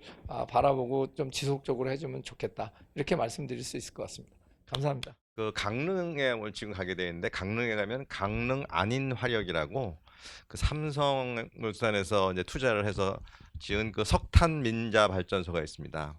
실제로 그 민간 발전소들은 대부분 다 지금까지는 이 LNG 발전소였는데, 이것이 지난 2011년에 우리 그 전력 위기 때 이제 우리나라의 전력이 매우 부족하다고 그래가지고 급하게 이제 그 민간 자본을 끌어들이기 위해서 처음으로 민간 기업들로 하여금 기저 전원으로 사용하고 있는 석탄 발전소를 허가를 해줬어요. 그것이 지금 작년부터 이제 속속 하나하나씩 이것이 완공이 되기 시작해서 이제 시작을 해야 되는데, 물론 이 가장 새롭게 만든 이 석탄 발전이기 때문에 아주 효율도 좋고 환경적으로도 굉장히 친화적입니다. 근데 문제는 이것이 지금 이제 그 탄소 중립 뭐 이런 얘기가 나오면서 이 탈석탄이 지금 굉장히 세졌잖아요. 그러다 보니까 지금 정부에서 이 석탄 발전 상한제 뭐 이런 것들을 지금 하고 있고, 그다음에 양임원영 의원 같은 분은 이 에너지 전환 지원에 관련된 법률이라는 걸 발의하셔서 그 법률의 내용을 보면은 필요할 경우에는 이 민간 발전소 같은 것들을 세울 수 있는 그런 근거 법안을 지금 만들고 계시거든요. 그래서 지금 사실 사실은 이제 막 수조, 막 3조, 4조 원씩 투입해서 만든 새로운 이 석탄 발전소가 갑자기 한 10년이 지난 환경이 바뀐 다음에 갑자기 사업도 못하면서 일종의 좌초가 될 수 있는 그런 위험에 봉착해 있어요. 그래서 이제 오늘 그 강릉 안인 화력에서 제가 속해 있는 그 자원경제학회에서 이 소위 석탄 발전의 좌초 자산이라고 하는 것을 그 이제 주제로 해서 이제 세미나를 갖기로 했거든요. 근데 이게 사실 오늘 제가 말씀드리는 내용하고 연결되는 부분이기 때문에 말씀을 좀 드려왔습니다. 지금 후미에 다시 한번 이 이야기를 다시 한번 꺼내볼까 합니다. 저희가 이번 이 코로나 이 코비드 사태로서 우리가 사회의 공통의 일원이라고 하는 것을 모두 다 깨우쳤던 계기가 됐던 것 같습니다. 이 사회적 거리두기를 통해 가지고 많은 사람들이 어떤 소외감도 느끼면서 이게 우리가 결국은 세상 살아가는 것이 홀로 살아가는 게 아니고 역시 사회 속에서 더불어 살아가는구나라는 것을 많은 국민들이 다 함께 느꼈다고 생각합니다. 이런 차원에서 ESG라고 하는 이 개념이 이 경영 개념이 굉장히 확산을 할 수 있는 계기도 마련했고 관심을 갖는 그런 동기가 됐다고 생각합니다. 그러니까 이제는 우리가 경제 활동도 우리가 학교 다닐 때 교과서상에서 배웠던 경제 활동도 이것이 사적 영역에만 속해서 있는 사적의 이익, 사적의 효용만 극대화한다는 그런 가정에서 좀 벗어나서 좀 뭔가 사회적 관점에서 이 문제를 좀 들여다봐야 되지 않겠는가라고 하는 그 문제 제기가 ESG를 통해서 일어났다고 생각합니다. 물론 각 개인들은 이기적이기 때문에 그것이 실제로 개인적인 삶에서 얼마나 그것이 투영될까에 대해서는 상당히 어렵겠습니다만 뭔가 이런 그런 제도를 잘 구성해서 사회적 기여라고 하는 것을 이런 기업 경영에 특히 내부화시킬 수 있는 어떤 제도를 만들어 보자라고 하는 것이 ESG의 시작이라고 생각합니다. 제가 맡은 그 이 제목은 에너지 문제와 원자력이라고 하는 건데요. 뭐 관점은 딱 한 가지입니다. 뭐 지금 논의되고 있는 모든 ESG의 E의 인바이러먼트는 기후 변화에 집중되어 있는 것 같습니다. 근데 사실은 인바이러먼트 문제는 기후 변화 이외에도 많죠. 로컬 문제도 상당히 많은데 그런 것들이 다 그냥 조금 도외시되고 모든 게 지금 클라이밋 체인지 기후 변화로 가고 있는 것 같아요. 근데 만약에 기후 변화라고 하는 이슈가 없었다면 우리 지금 요즘은 화석 연료 쓰면 됩니다. 화석 에너지는 사실은 미국의 그 셰일 혁명으로 사실 넘치고 있다고 해도 과언이 아니거든요. 근데 다만 이제는 이 클라이밋 체인지라고 하는 것 때문에 결국은 있는데도 못 쓰는 그런 상황이 된 것이지요. 따라서 이제 기후 변화라고 하는 것이 우리가 이제 이제 핵심 이슈가 되고 그다음에 과학자들이 이 기후 변화라고 하는 것은 분명히 진행되고 있다라고 하는 걸 주장하는 것이 다수 의견이면 틀림이 없어 보입니다. 그래서 이제 2015년에 오바마 대통령하고 시진핑이 이제 그 중심이 돼가지고 파리 협약을 만들어냈고요. 그 파리 협약에서 우리 인류가 이제 1.5도 혹은 2도 내에서 우리가 온도 상승을 좀 안정시켜야 되겠다는 목표를 제시했었죠. 그러고 있다가 2018년에 이제 IPCC에서 그 1.5도 내지 2도 정도 올라가는 것을 그렇게 안정화시키기 위한 구체적인 행동 방식 수단으로 제시출한 게 소위 넷제로입니다. 이제 소위 탄소 중립이라고 우리가 해석되고 있는 거죠. 그러니까 실질적인 이산화탄소의 순배출을 0으로 만든다라고 하는 탄소 중립을 목표로 세웠죠. 근데 사실은 탄소 중립이 넷제로 한다는 얘기는 사실상 화석 에너지를 모두 다 사용하지 않는다라고 우리가 거칠게 해석해도 크게 틀리지 않습니다. 이 소리는 현대 문명을 지탱해온 소위 탄소 경제의 종언을 고하고 있다라고 저는 생각되어지는데요. 탄소 경제 이후에 어떤 경제가 될 것인가에 대한 것은 아직도 잘 모르는 것 같아요.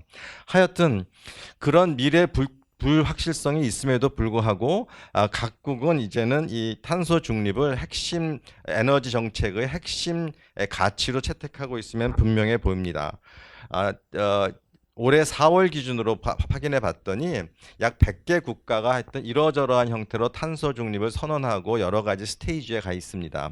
특히 영국, 덴마크, 스웨덴, 그다음에 프랑스, 뉴질랜드 같은 국가들은 이미 법제화까지 이제 되어 있는 상태고요. 이미 화살은 떠난 것 같습니다. 그러다 보니까 이제는 이 탄소 중립을 위해서 각 나라가 어떻게 해야 될 것인가에 대해서 굉장히 이제 많은 노력을 하고 있죠. 그 과정에서 이제 기업들도 이제 기업 차원에서 이 문제에 대해서 접근하고 있어 보입니다. 그 중에 가장 구체적으로 나타난 것이 소위 RE100, Renewable Energy 100라고 하는 이제 그런 운동이 일어나고 있는데요. 뭐 이제 재생에너지로 100%를 하겠다라고 하는 거죠. 이건 뭐 기업들로서는 뭐 충분히 할 수 있는 그런 뭐 이제 목표 설정이 될 수 있는데 이 RE100도 좀 비판하고 싶습니다. 이게 만약에 삼성전자가 RE100를 뭐 달성하고 SK가 RE100를 달성했다고 가정하면 이게 우리나라가 만약에 2030년에 정부의 계획대로 소위 20% 재생에너지 목표가 달성됐다고 가정했다면 결국은 만약에 그렇게 20%가 되면은 국가적으로 우리나라에 있는 모든 기업들의 평균적인 리뉴어블 RE는 RE20가 되는 거죠. 근데 거기서 만약에 삼성전자가 100%하고 SK 하이닉스가 100%하면 다른 중소기업은 RE20가 되는 게 아니라 RE15이 되는 거죠. 그러니까 이것이 전체적인 서메이션이 중요한데 서메이션이 늘지 않는 상태에서 개별 기업들이 RE100를 이것이 뭐 달성했다고 그래서 이것이 전체적으로 이산화탄소 절감에 기여했다고 보기는 매우 어려워 보입니다.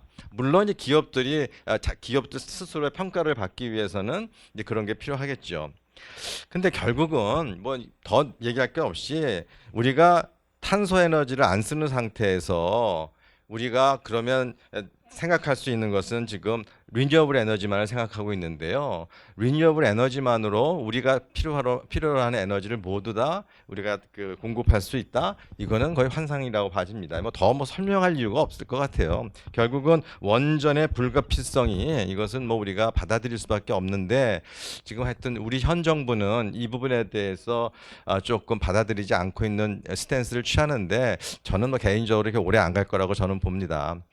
특히 이제 각 나라의 이제 그 탄소 중립 스트래티지를 좀 살펴보면은 사실상 주요국 중에서는 우리나라와 독일 정도만이 탈원전을 하고 있고 나머지 국가들은 전부 원전을 중요한 수단으로 사용하고 있거든요.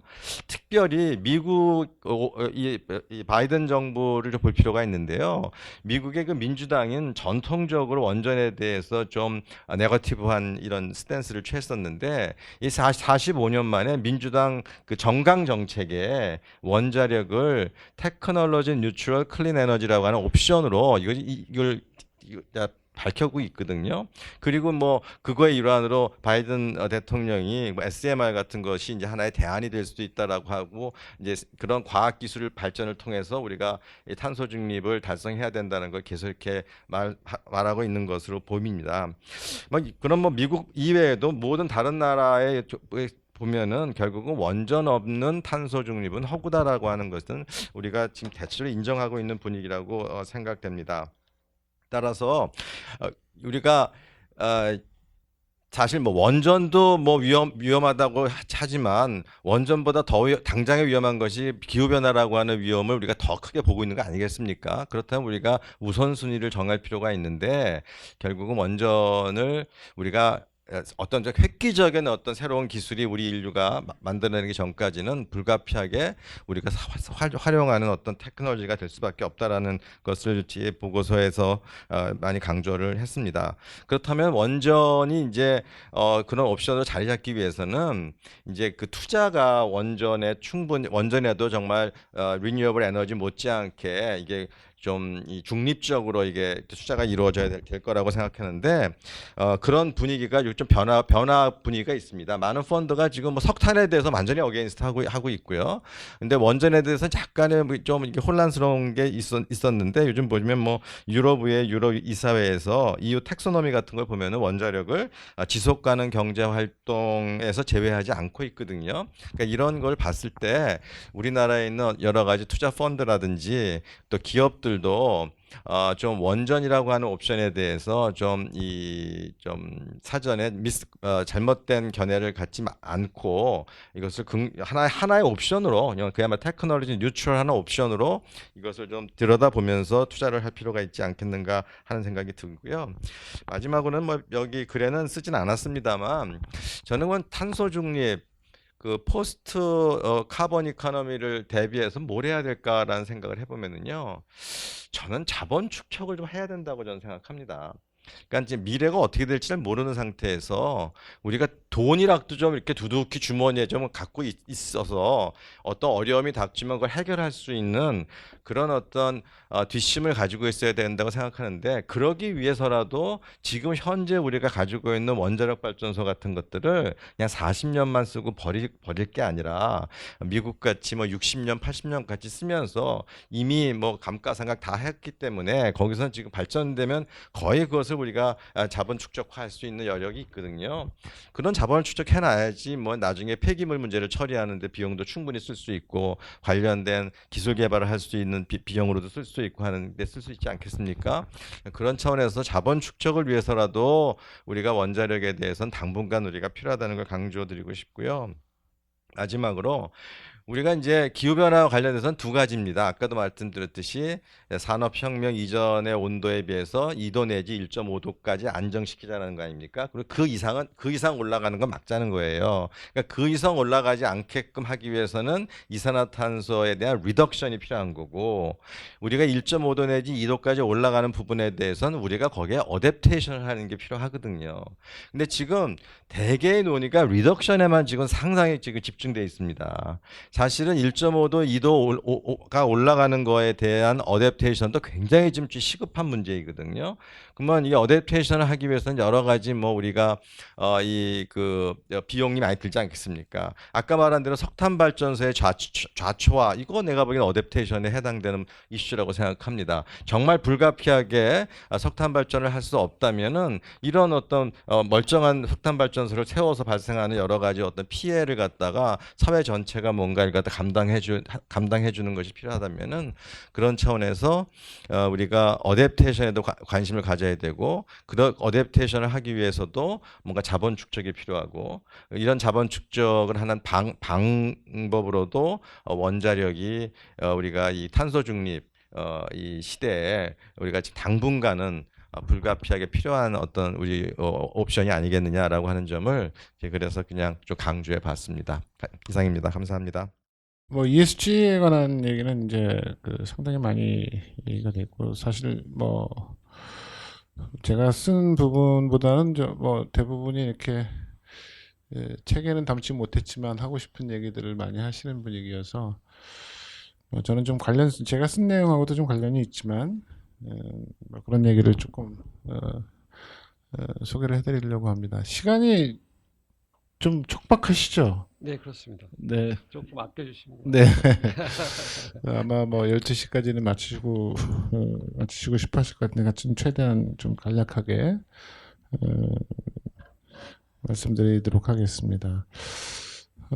대부분이 이제 경제학이나 뭐 환경, 에너지 분야에 계시는 분이고, 제가 이렇게 저서분들 이력서를 보니까 경영학 전공은 저하고 신현한 교수님 두 분이더라고요.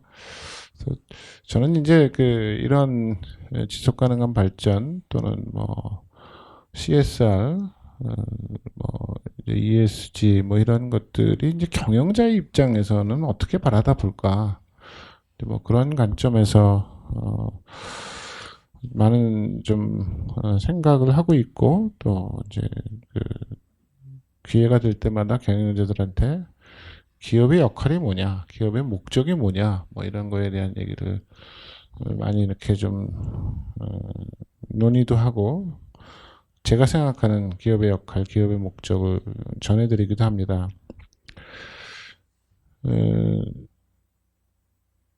저는 이제 주주자본주의에서 이제 이해관계자 자본주의로 넘어가는 시대를 맞이하고 있고요. 그 흐름은 이제 거스를 수 없는 것으로 보는데, 이해관계자 자본주의는 저는 이렇게 생각을 합니다.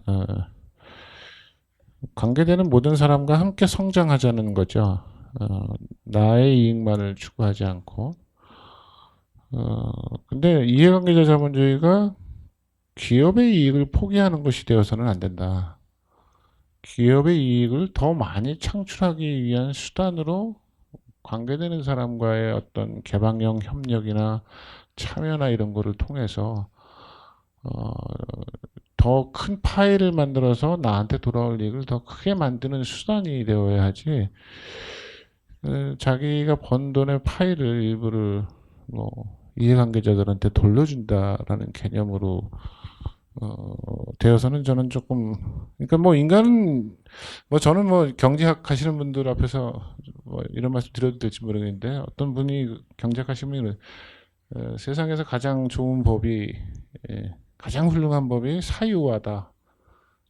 개인이 사유화할 수 있는 권한을 준 게 가장 좋은 법이었다. 뭐 이제 어떻게 보면 이제 그게 자본주의의 근간의 토대가 아닌가 생각이 되는데 이제 뭐 그런 생각이 좀 들고요.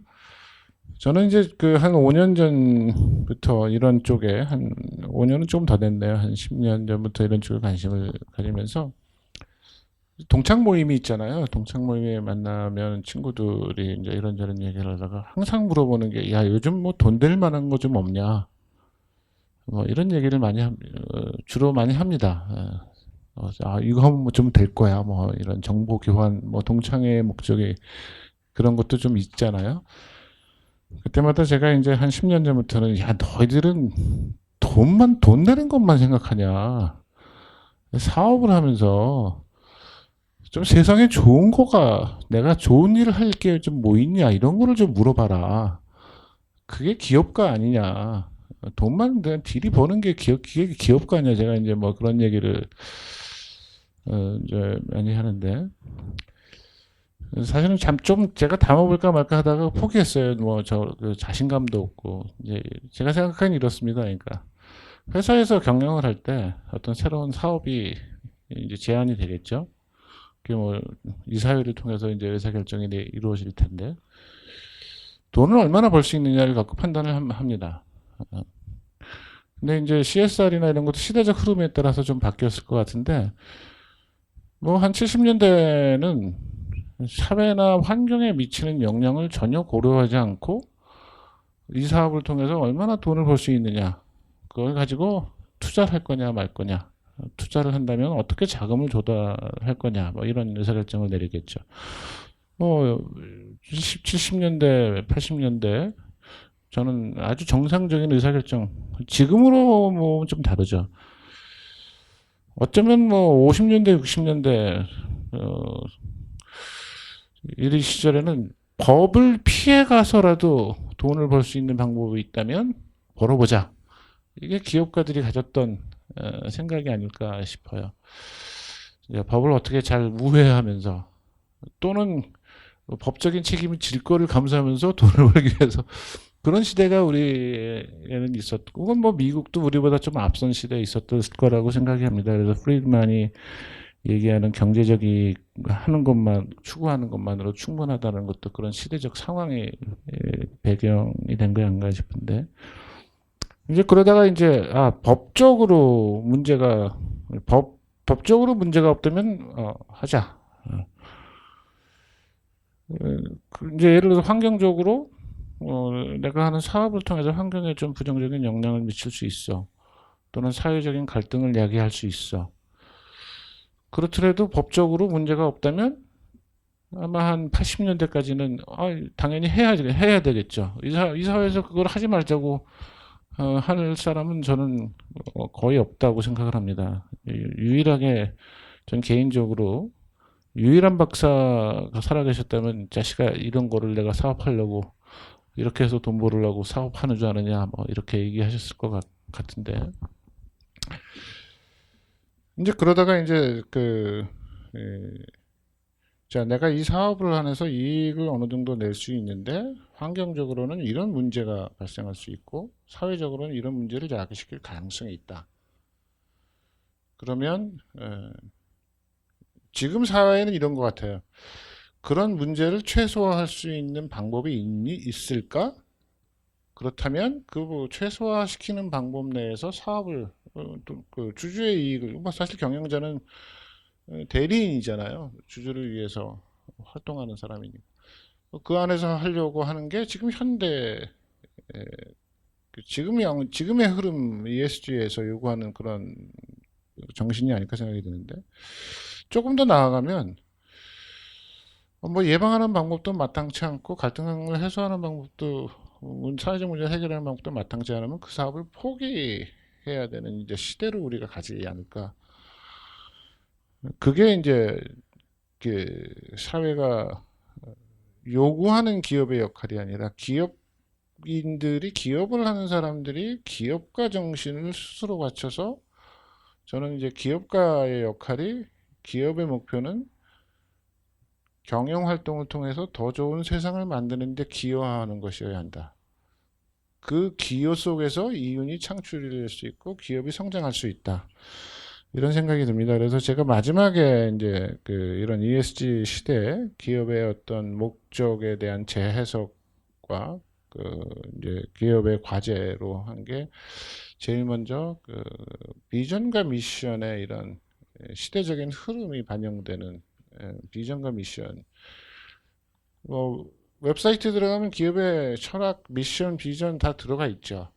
굉장히 지금 시대가 요구하는 거가 뭐 한 10년 전부터 다 들어가 있었을 겁니다. 뭐 그렇지만 그거는 그냥 보여주기식 비전과 미션이었고 그거를 전 직원한테 내재화시켜서 이런 식으로 경영을 하자라고 하지는 않았던 것 같은데 이제 앞으로는 좀 그렇게 돼야 된다는 거고 그러기 위해서는 측정 뭐 지금도 측정방에 관한 얘기들이 굉장히 많이 논의가 되고 있는데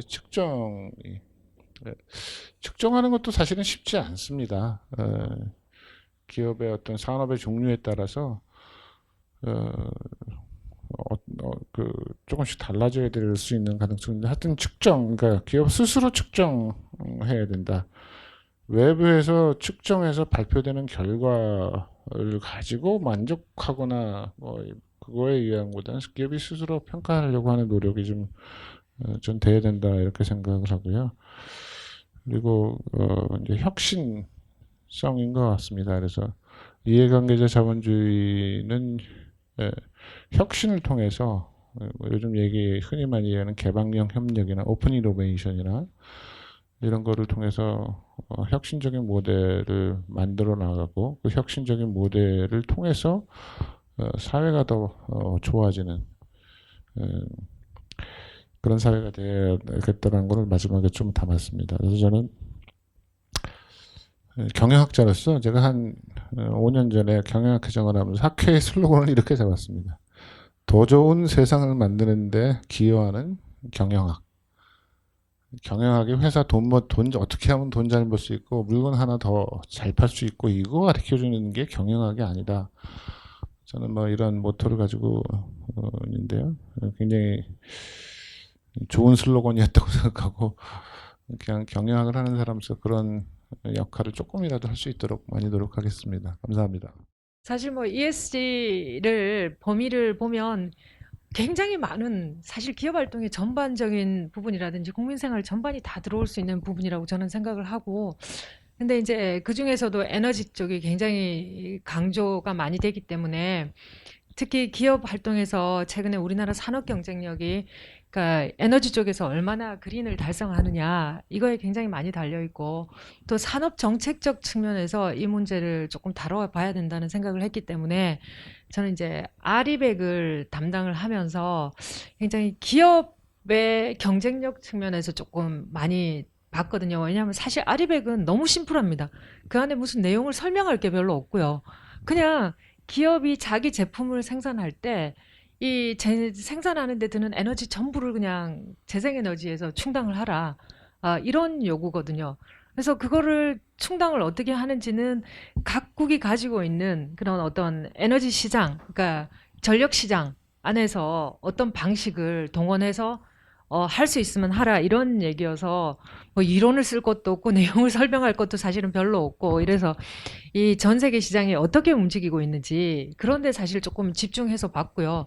사실 이 부분은 앞으로 우리나라 산업 경쟁력에서도 굉장히 중요할 것 같거든요. 사실 제가 이 부분을 처음 접하게 된 게 몇 년 전에 우리나라 특정 대기업 이름을 대기는 힘들지만 거기서 이제 아리백을 자기들이 좀 잘성을 해야 되는데 이걸 어떻게 하면 할 수 있겠느냐. 특히 한국에서는 사실 자기들이 검토를 해보니까 안 되겠더라. 할 수가 없다. 한국에서는 지금 제도하에서는. 그래서 이제 뭐 그 글로벌 캠퍼스 중에 한 곳에서부터 일단은 한번 시작을 해보겠다. 이러면서 그 나라에서 어떻게 달성을 할 수 있을지, 그 캠퍼스가 어떻게 그걸 달성할 수 있을지 방법이랑 이런 걸 좀 검토해 달라. 이래서 제가 이 과제를 하나 한 적이 있었거든요. 그 용역을. 그러면서 이제 그 기업을 보면서 저는 굉장히 격세지감을 느꼈던 게 예전에 제가 우리나라 뭐 정경련 소속 산하에 이제 몇 개 기업을 인터뷰를 할 필요가 있었습니다. 그게 녹색 성장 관련해서 기업들이 어떤 그 생각을 가지고 있는지 검토를 했는데 그 당시에는 굉장히 기업들이 쓸데없는 짓이다. 우리가 어떻게 하느냐 할 방법이 없다. 뭐 이런 게 결론이었고요. 별로 압박이 안 왔던 거죠. 사실 뭐 기업들이 그냥 우리나라가 뭐 NDC를 달성을 해야 되고 뭐 파리 협정에 가입해 있고 이걸 달성을 위해서 기업이 노력해야 된다 이러면 전부 다 할 생각이 없는 겁니다. 그 기후 변화 뭐 우리 NDC 냈지만 누구 달성하라고 뭐 제재를 하는 데도 없고 달성 못하면 그냥 기후 악당이라는 소리 듣고 끝나는 거잖아요. 근데 이 아리백은 그게 아닌 거죠. 그러니까 정말 민간 이니셔티브인데 이거를 달성을 안 하면 글로벌 공급망의 가장 상단에 있는 하단이라고 해야 될까요?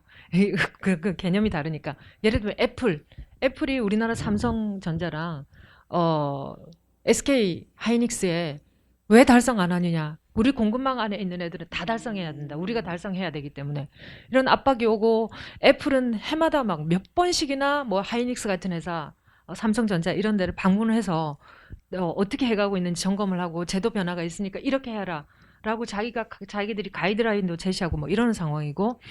그다음에 뭐 우리나라에서 최근에 가장 성장주라고 보여지는 산업들이 이제 2차 전지 업체라든지 뭐 LG 에너지 솔루션, 그다음에 삼성 SDI, 뭐 SK 하이닉스, SK 이노베이션 뭐 이런 회사들인데 이런 회사들이 이 주가가 엄청나게 올랐었잖아요. 근데 이게 사실 지금까지 뭐 LG 같은 경우는 돈만 퍼붓고 직원들도 굉장히 힘들었고 그 과정에서 이랬는데 드디어 이제 돈을 벌기 시작한 기업이 되고 주가도 폭등하고 이런 상황이 돼 있지만 이런 기업들의 어떤 앞으로의 경쟁력도 여기에 달려 있는 거거든요. 그러니까 예를 들면 폭스바겐이라는 회사는 배터리까지 수직 계열화를 하려고 하는 상황인데 이제 자기들 글로벌 공급망에 있는 회사들이 전부 다 아리백을 해야 된다. 뭐 이런 얘기를 하면서 앞으로 몇 년 안에 이걸 달성을 못하면은 우리 공급망에서 제외시키겠다. 이러니까 기업들이 자기들 생존이 걸려 있는 이런 상황이 되니까 정말로 관심을 갖고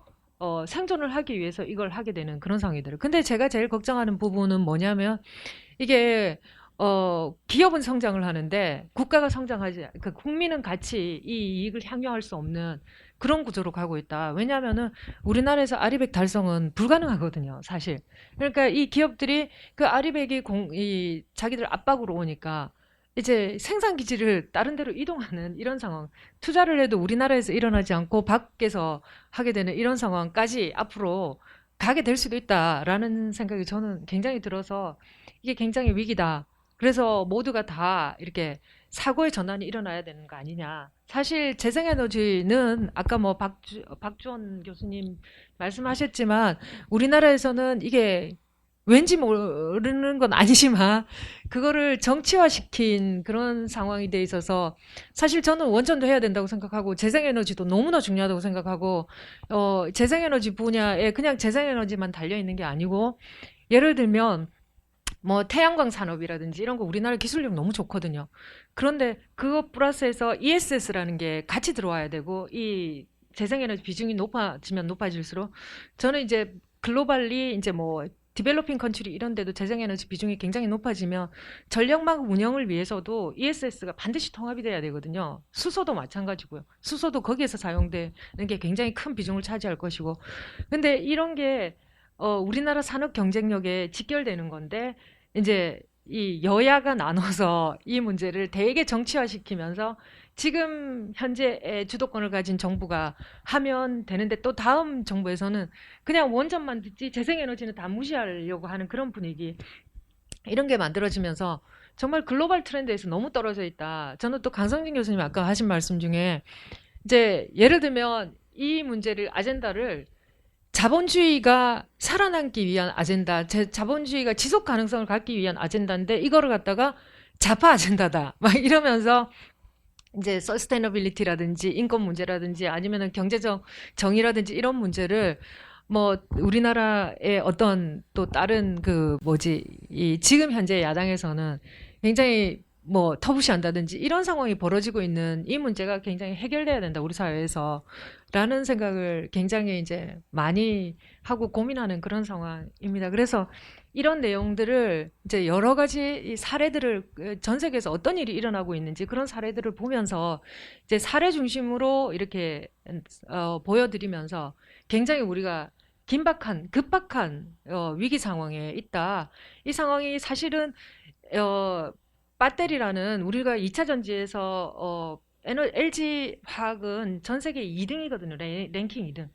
그리고 예를 들면 하나솔루션 같은 회사, 그러니까 그 하나 큐셀이죠. 태양광에서 사실 2019년까지 2등을 했는데 지금 중국 업체들한테 다 밀려가지고 8등 가고 있고 조금 있으면 밖으로 나갈 그런 상황이거든요.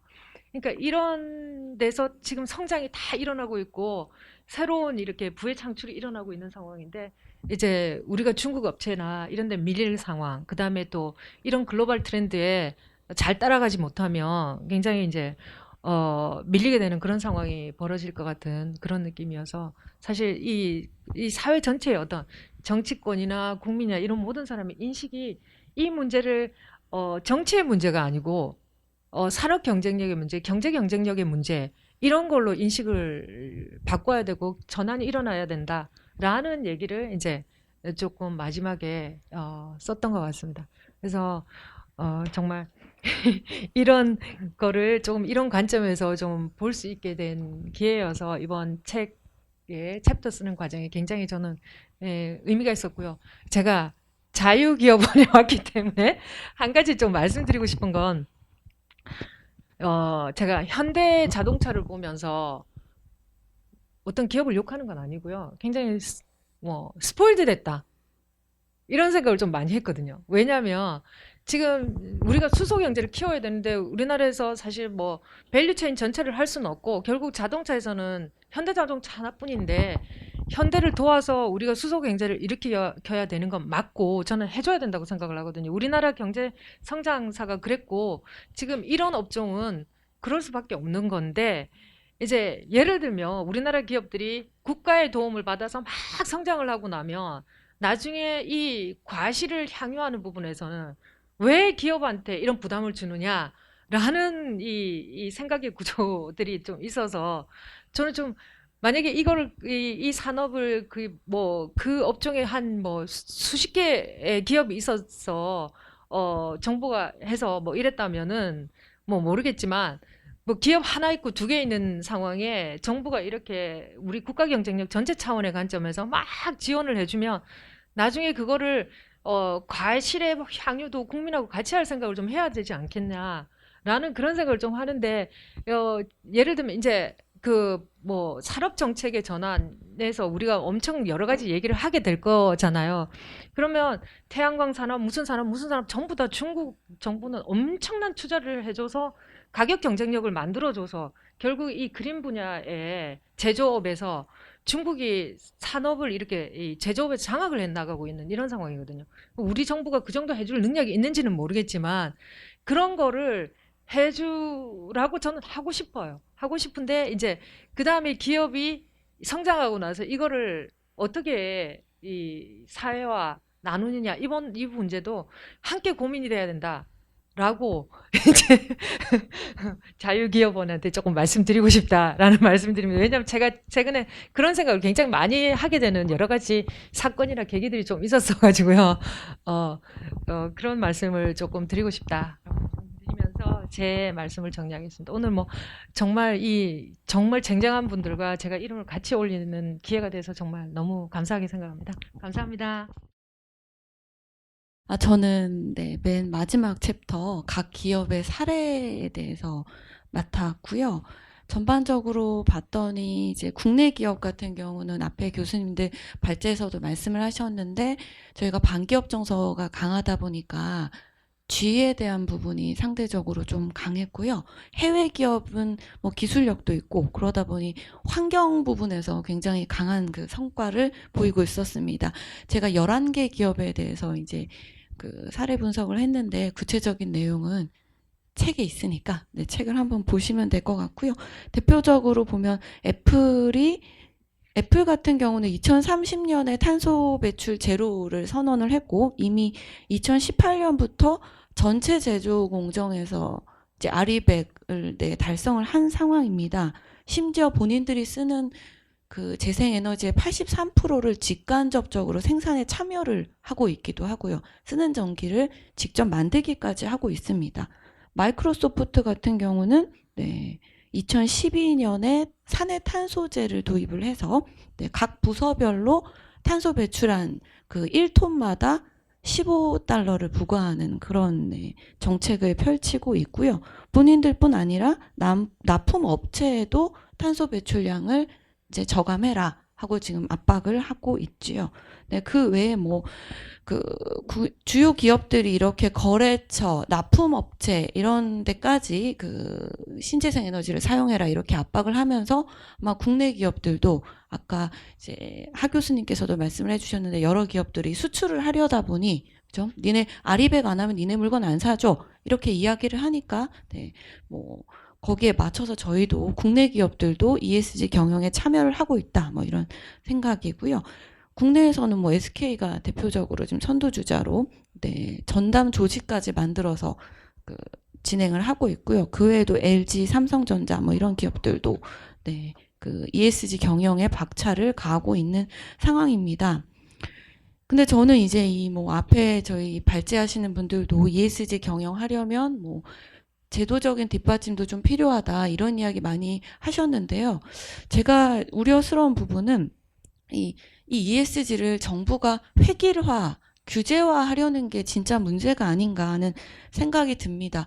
각 기업이 재무 상황이 좋은 기업이 형편껏, 능력껏 하는 게 ESG여야 되거든요. 그런데 재무 상황이 나쁜 기업이 ESG를 하다 망하면 거기서 일하던 근로자들 월급 못 주고요. 당장 거기 투자했던 주주들 손해가 되죠. 그리고 소비자들은 그 제품, 서비스를 이용할 수 없게 됩니다. 국가 경제 전체적으로도 문제가 되는데 이걸 지금 마치 정부가 최근에도 금융위원회에서도 2030년부터는 고시 의무화하겠다 이야기를 하고 산자부에서도 KESG 지표를 만들었어요. 그래서 환경 분야 14개, 사회 22개, 지배구조 20개 해서 정량화해서 뭔가 점수를 매기겠다고 하고 있습니다.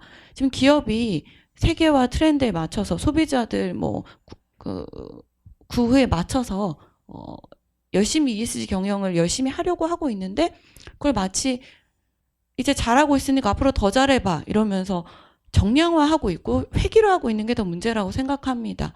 앞서서 그 기업의 사회적 가치, CSR이나 CSV 같은 경우는 정성적인 평가들이었어요. 근데 ESG는 정량적으로 점수화한다는 거죠. 마치 시험을 앞두고 있어서 자율학습을 열심히 하고 있는 학생더러 너네 자율학습 열심히 하니까 앞으로 자율학습 성과를 점수로 매기겠다. 그래서 공부 안 하면, 자율학습 안 하면 성적 깎겠다. 이런 거나 마찬가지인 것 같습니다. 가뜩이나 코로나 때문에 각 기업들 어렵고요. 경제 상황이 좋지 않은데 기업이 그런 상황에 유연하게 대처를 하려면 이 ESG도 각 기업이 자율적인 자율학습의 영역에 둬야 되는 게 아닌가 하는 게 제 생각입니다. 이것으로 제 발표를 마치도록 하겠습니다.